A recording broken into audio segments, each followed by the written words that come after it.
குழம்பு நல்லா ரெடி ஆகிடுச்சு. குழம்பு பாருங்கள் எவ்வளோ சூப்பராக இருக்குது. கறியெல்லாம் நல்லா வெந்து செமையாக இருக்குது.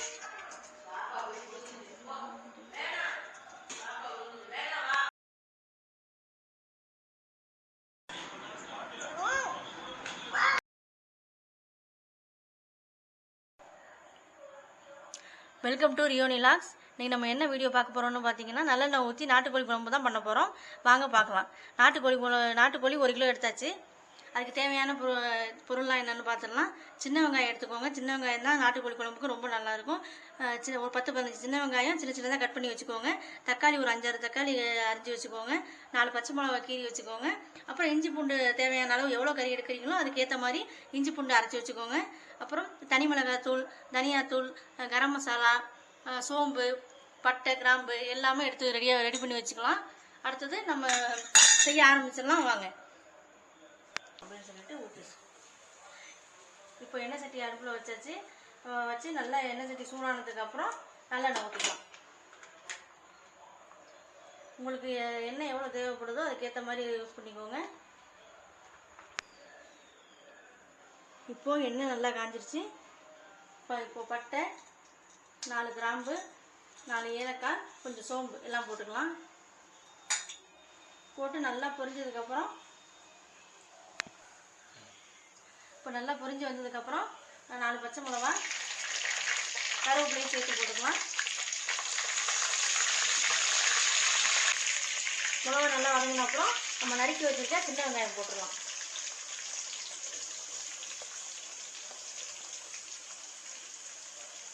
போட்டு நல்லா கிண்டிக்கோங்க. வெங்காயம் நல்லா சீக்கிரமாக வதங்குறதுக்கு கொஞ்சம் கல்லுப்பு சேர்த்துக்கலாம். கொஞ்சம் கல்லுப்பு சேர்த்துக்கிட்டிங்கன்னா வெங்காயம் சீக்கிரம் நல்லா வதங்கிடும். வெங்காயம் நல்லா பொன்னிறமாக வதங்கி வரட்டும். வெங்காயம் நல்லா வதங்கிட்டு இருக்கு. இன்னும் நல்லா பொன்னிறமாக வதங்கி வரட்டும்.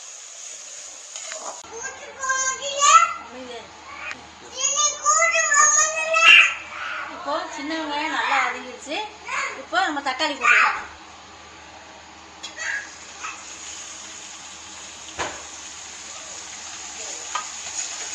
தக்காளி போட்டு நல்லா கிண்டிக்கலாம். இப்போ தக்காளிலையும் கொஞ்சம் கல்லுப்பு போட்டுக்கலாம். போட்டாலும் நல்லா வதக்கும். கொஞ்சம் கல்லுப்பு போட்டு நல்லா வதக்கிடும். இப்போ நம்ம கறியை நல்லா கழுவி எடுத்துக்கலாம்.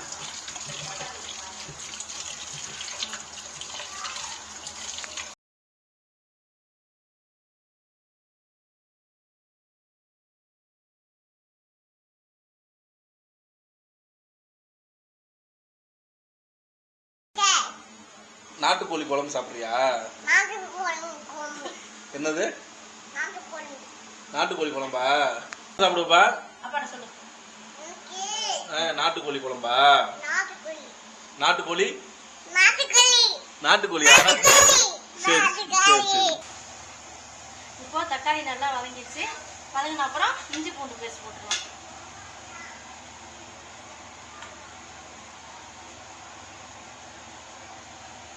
போட்டு நல்லா கிண்டிக்கலாம். இந்த மிக்சி சாரில் இருக்கிறதையும் நல்லா வலிச்சு அதிலேயே ஊற்றிக்கலாம்.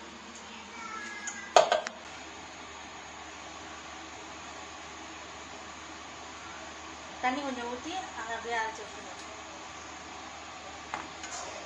நல்லா வதங்கட்டும். இஞ்சி பூண்டு போட்ட அப்புறம் நல்லா வதங்கி இதுவானதுக்கு அப்புறம் நம்ம கறி போட்டுக்கலாம். இப்போ நல்லா எண்ணெய் பிரிஞ்சு வந்துருச்சு. இங்கே பாருங்கள், இந்த மாதிரி எண்ணெய் நல்லா பிரிஞ்சு வந்துருச்சு. வந்த அப்புறம் நம்ம கறியை சேர்த்துக்கலாம். இப்போ நம்ம கறி சேர்த்துக்கலாம்.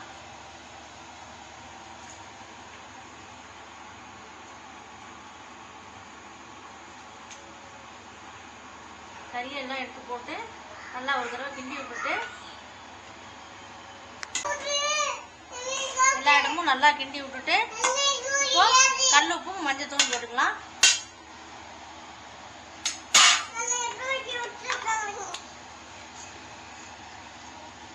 மஞ்சத்தூள் கொஞ்சம் போட்டுக்கோங்க. அதோட கல்லுப்பு போட்டுக்கலாம். ஏற்கனவே நம்ம கல் உப்பு கொஞ்சம் கொஞ்சம் வெங்காயம் அந்த வதங்கிறதுக்கெல்லாம் போட்டிருக்கோம், தக்காளி வதங்கவும். அதனால் இப்போ இதுக்கு கொஞ்சமாக போட்டுக்கலாம். போட்டு இன்னொரு தடவை நல்லா கிண்டி விட்டுக்குவோம்.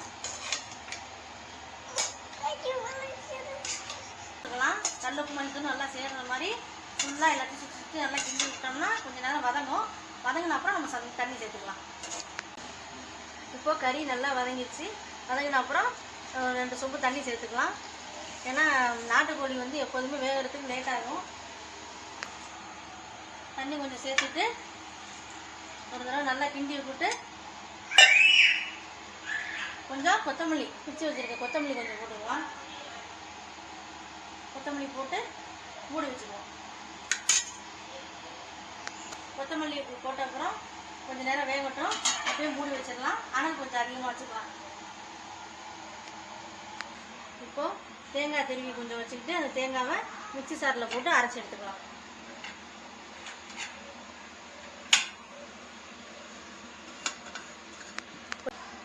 அரைச்சி எடுத்துக்கலாம்.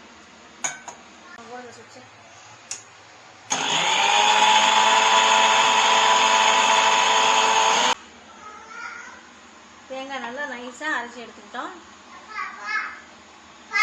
இந்த பதத்தில் இருக்கணும். நல்லா அரைச்சி நல்லா இதுவாக சாந்த மாதிரி எடுத்துக்கோங்க. அப்போதான் நல்லா இருக்கும். குழம்புல ஊற்றினா திப்பி திப்பியாக இல்லாமல் இந்த மாதிரி சாப்பிட்ட இதுவும் நல்லா அரைச்சிருந்தா தான் குழம்புக்கு நல்லாயிருக்கும்.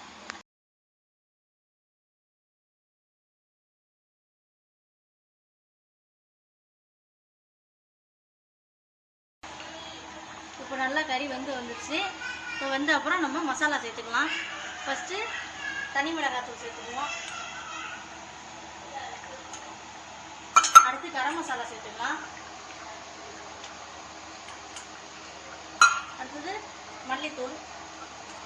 எல்லாமே சேர்த்துட்டு கொஞ்சம் வீட்டில் அரைச்சி வச்சுருக்க குழம்பு மசாலாவும் கொஞ்சம் சேர்த்துக்கலாம்.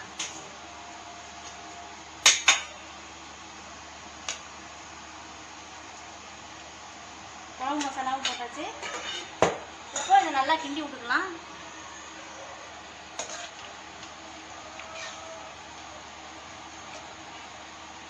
ஒரு தடவை நல்லா கிண்டி விட்டதுக்கப்புறம் மசாலா போட்டு நல்லா கொதி வந்துச்சு. இப்போ நம்ம அரைச்சி வச்சுருக்க தேங்காவை ஊற்றிக்கலாம். நாங்கள் எப்போதுமே குழம்பு தேங்காய் அரைச்சி ஊற்றுவோம். ஏன்னா தேங்காய் அரைச்சி ஊற்றினா நல்லா திக்காக குழம்பு நல்லாயிருக்கும். இல்லை உங்களுக்கு தேங்காய் அரைச்சி ஊற்ற வேண்டாம்னாலும் சரி, தேங்காய் எல்லாமே குழம்பும் நல்லாயிருக்கும். வேணும்னாலும் ஊற்றிக்கோங்க, இல்லைனாலும் விட்டுருங்க.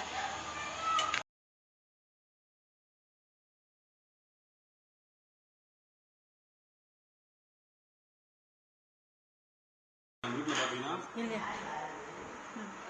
இன்னைக்கு நம்ம வீட்டில் பார்த்தீங்கன்னா நாட்டுக்கோழி தான். அது நாட்டுக்கோழி சுட சுட சாப்பிடும்போது நல்ல டேஸ்ட்டாக இருக்கும்.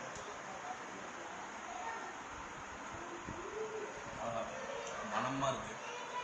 நல்லா இருக்கா?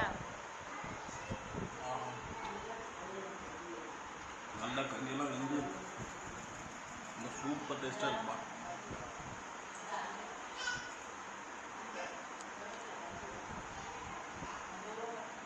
செம்ம டேஸ்ட்.